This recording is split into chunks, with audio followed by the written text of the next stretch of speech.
Hello, my dear students, my dear friends. I am once again here to teach you a poem titled Trees, written by Emily Dickinson.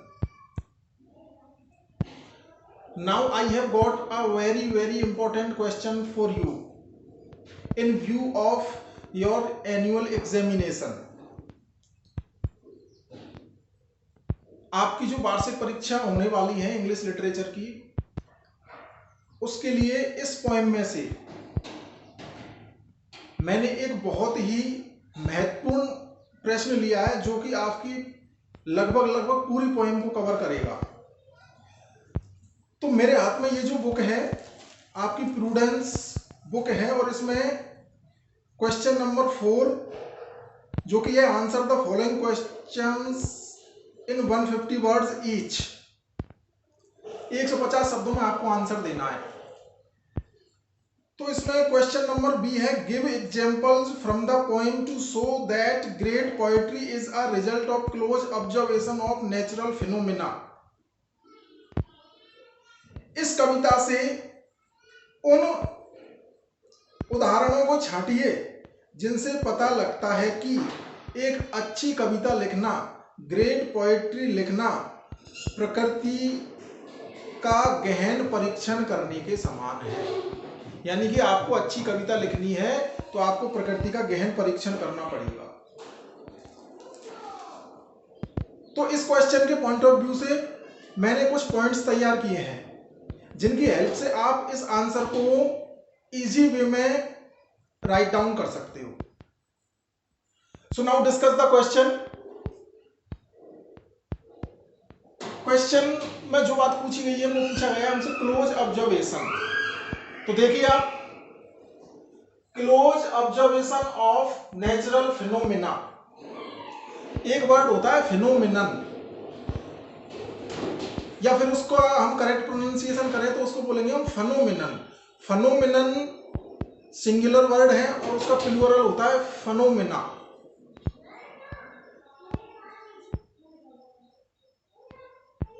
यानी कि प्राकृतिक घटनाओं का गहन निरीक्षण। तो ट्रीज जो पोएम है उसमें प्राकृतिक घटनाओं का, अब मैं इसके लिए प्राकृतिक घटना शब्द ना कह करके मैं नेचुरल फनोमेना शब्द का प्रयोग करूंगा। तो नेचुरल फनोमेना का क्लोज ऑब्जर्वेशन, नेचुरल फिनोमेना का क्लोज ऑब्जर्वेशन आप करते हैं तो आपकी पोएट्री में ग्रेटनेस आ जाती है, जैसे कि हम एमिली डिकिंसन की इस पोएम में देखते हैं। So let's see and look at the board. तो हम इस क्वेश्चन का आंसर देने के लिए कौन कौन से पॉइंट्स हैं उनको हम पॉइंट आउट करें। तो ये सिर्फ पॉइंट्स हैं, ये जो मैंने नंबर लिखे हैं आपको इन नंबरों से कोई लेना देना नहीं है, ये सिर्फ याद करने के लिए या लर्न करने के लिए हमने इनको इस तरह से पॉइंट आउट किया है। बाकी आपको नंबरिंग करने की जरूरत नहीं है। तो आप एक एक पॉइंट को ध्यान से समझिए। या हम ये भी कह सकते हैं कि इसमें पोएटेस जो है एमिली डिकिंसन, उन्होंने प्रकृति का गहन निरीक्षण किया है। कैसे? क्वेश्चन आपसे कैसे ही पूछा जा सकता है, आंसर आपको इसी तरह से देना है। Raw material through observation. Raw material का मतलब होता है कच्चा माल, यानी कि जिससे हम कोई सामग्री तैयार करते हैं। तो यहाँ पर जो रॉ मटेरियल मिला है कवियत्री को जिनका नाम है एमिली डिकिंसन, वो उनको रॉ मटेरियल कहाँ से मिला है? उनको रॉ मटेरियल मिला है थ्रू ऑब्जर्वेशन। थ्रू ऑब्जर्वेशन यानी कि निरीक्षण के माध्यम से उन्होंने प्रकृति का निरीक्षण किया है। अब निरीक्षण करने के समय उन्होंने जो कुछ देखा है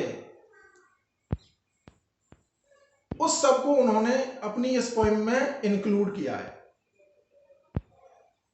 तो पहली बात तो आप ये लिखोगे द पोएट, आप पोएटेस को पोएट भी लिख सकते हो, ये जेंडर न्यूट्रल है तो आप पोएटेस कहने की जरूरत नहीं है। एमिली डिकिंसन को आप पोएट लिख सकते हो। द पोएट हैज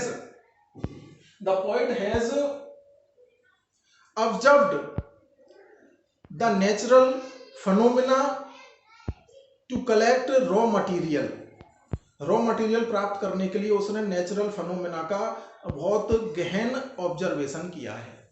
दूसरी बात हम देखें, observe the activities of trees, plants, snake, insects and birds. प्रकृति में हम ढेर सारी चीजें देखते हैं, लेकिन हमारा ऑब्जर्वेशन बहुत सामान्य होता है। लेकिन एक जो कवि होता है, क्योंकि उसको अपनी पोएम कंपोज करनी है, उस कंपोजिशन में विविधता लाने के लिए उसको कई सारी चीजों का गहन परीक्षण करना पड़ता है। तो यहाँ पर एमिली डिकिंसन ने क्या क्या चीजें ऑब्जर्व की हैं और उनकी एक्टिविटीज को भी ऑब्जर्व किया है। Trees, plants, snake, insects, birds, यानी कि पेड़ पौधे, सर्प, कीट पतंगे, पक्षी वगैरह, इन सबको नोट किया है और इनकी गतिविधियों को भी नोट किया है कि ये क्या कर रहे हैं। एक तीसरी बात करें हम, there seemed to rise a tune, trees are great icon of happiness. तो यहां पर एमिली डिकिंसन ने जो गतिविधि या एक्टिविटी नोट की है ट्रीज की, वो क्या है? The trees like tassels hit and swung. Trees एक तरह से डांस कर रहे हैं, इधर उधर झूल रहे हैं, हिट एंड स्वंग कर रहे हैं, और उनकी ट्यून मिल जाती है मिनिएचर क्रीचर्स के साथ। और मिनिएचर क्रीचर्स का मतलब है बीज, इंसेक्ट्स, जो भी छोटे छोटे कीट पतंगे हैं, ये सभी सूर्य का साथ दे रहे हैं और एक नवीन स्वर उत्पन्न हो रहा है जो कि कर्णप्रिय है। तो ये सभी, ये यहां पर जो ट्रीज हैं, पेड़ हैं, वो क्या है? पेड़ को इन्होंने खुशी का, आनंद का प्रतीक माना है। पेड़ों को आनंद का प्रतीक माना है क्योंकि वो झूल रहे हैं, डांस कर रहे हैं। तो उन्होंने क्या ऑब्जर्व किया पेड़ों में कि ये इस तरह से झूल रहे हैं on a single summer day. तो क्या कर रहे हैं? ये डांस कर रहे हैं, इसका मतलब ये खुश हैं। तो ये आइकन ऑफ हैप्पीनेस हो गई, खुशी का प्रतीक। इसी तरह से the sun, state of cloud, जो आपने देखा कि सूर्य के पास क्या है? स्टेट ऑफ क्लाउड्स है। और तो यहां पर उसने स्टेट ऑफ, यानी क्लाउड और सन, सूर्य और बादल, दोनों का ऑब्जर्वेशन किया। दोनों ही नेचुरल फिनोमेना है। और क्या ऑब्जर्व किया यहां पर पोएट ने? क्या ऑब्जर्व किया? पोएट ने ये ऑब्जर्व किया, एमिली डिकिंसन ने ये ऑब्जर्व किया कि जो सन है, सूर्य है, वो क्या है? ऑनर है, मालिक है। किसका मालिक है? ऑर्चर्ड ऑफ द अर्थ, इस पृथ्वी के बगीचे का, इस संपूर्ण संसार का मालिक है कौन? सूर्य। तो सूर्य को एक मालिक के रूप में उसने ऑब्जर्व किया, यानी कि सोर्स ऑफ एनर्जी के रूप में उसने ऑब्जर्व किया। तो यहां पर जो लाइन्स आएंगे उनको आप दोबारा पढ़ लेना। The sun shone whole at intervals, then half, then utter hid as if himself were optional and had states of cloud. उसके बाद हम देखें इमेज ऑफ बर्ड्स, पक्षियों की इमेजरी है। यहां पर पक्षियों की इमेजरी क्या है कि एक पक्षी आता है, केयरलेसली फेंस पर बैठ जाता है। तो केयरलेसली का मतलब क्या है? उसे कोई फिक्र नहीं है, वो भी खुश है। और एक दूसरा गली में चर्पिंग कर रहा है। चर्पिंग का मतलब चहचहा रहा है, पक्षी एक दूसरे से बात कर रहे हैं। तो यहाँ पर जो पक्षियों की इमेजरी का प्रयोग किया है कवियत्री ने, वो भी बहुत ब्यूटीफुली किया है। तो ये इमेजरी भी इस पोएम का हम कह सकते हैं कि एक बहुत बड़ा ऑब्जर्वेशन है। लाइन्स आई हैं, आप उनको पढ़ लेना। A bird sat careless on the fence, one gossiped in the lane, on silver matter charmed a snake just winding round a stone। इसी तरह से एक जो इमेज आई है वो स्नेक वाली है, कि वो धूप सेक रहा है उस क्लाउडी डे। देखो, दिन, that was a pleasant day even after summer. गर्मी के बावजूद भी वो दिन अच्छा है, सुंदर है। क्यों है सुंदर? क्योंकि उस दिन बादल बहुत हैं, क्लाउडी है, तो वो दिन इतना गर्म नहीं है। हालांकि समर है, लेकिन the day was not too cloudy, इतना ज़्यादा क्लाउडी नहीं था। क्यों नहीं था? सॉरी, क्लाउडी नहीं, हम बोलेंगे हॉट। जो दिन है वो इतना हॉट नहीं है। क्यों नहीं है? बिकॉज ऑफ क्लाउड्स, बादलों की वजह से। तो सुहावना मौसम है। Image of bright flowers hindered flags, bright flowers की इमेज, हिंडर्ड फ्लैग्स की इमेज। ब्राइट फ्लावर्स कैसे है? वो हाफ ब्लॉसम्ड हैं, अध खिले फूल हैं, और वो भी सूर्य की रोशनी पाकर के स्लिट द कैलिक्स यानी दलपुंज से बाहर निकल करके आ रहे हैं और वो खुशबू बिखेर रहे हैं। इसी तरह से हिंडर्ड फ्लैग्स की इमेजरी इसके साथ में जोड़ी गई है कि हिंडर्ड फ्लैग्स की तरह बंधे हुए या फोल्ड किए हुए झंडों की तरह। जैसे फोल्ड किया हुआ झंडा होता है, जब उसको फहरा दिया जाए तो वो लहराने लगता है और जैसे मानो कि वो पूरे वातावरण में खुशबू बिखेरता है। तो उसी तरह से ये जो फ्लावर्स हैं वो दलपुंज से बाहर निकल के, कैलिक्स से बाहर निकल के और पूरे वातावरण को सुगंधित कर रहे हैं। तो ये इमेजरी भी शानदार है यहाँ पर। तो ये भी एक नेचुरल फिनोमेना है जिसका क्लोज ऑब्जर्वेशन किया है पोएट ने। तो यहाँ पर नेचुरल फिनोमेना क्या है कि पुष्पों का दलपुंजों से बाहर निकलना। और पुष्प दलपुंजों से बाहर क्यों निकल पा रहे हैं? क्योंकि सूर्य ने तो सनक ले रखी है कि मुझे अपनी ड्यूटी को निभाना है और इस प्रकृति को महकाना है। तो वो जो उसका प्रकाश है वो एनर्जी के समान है।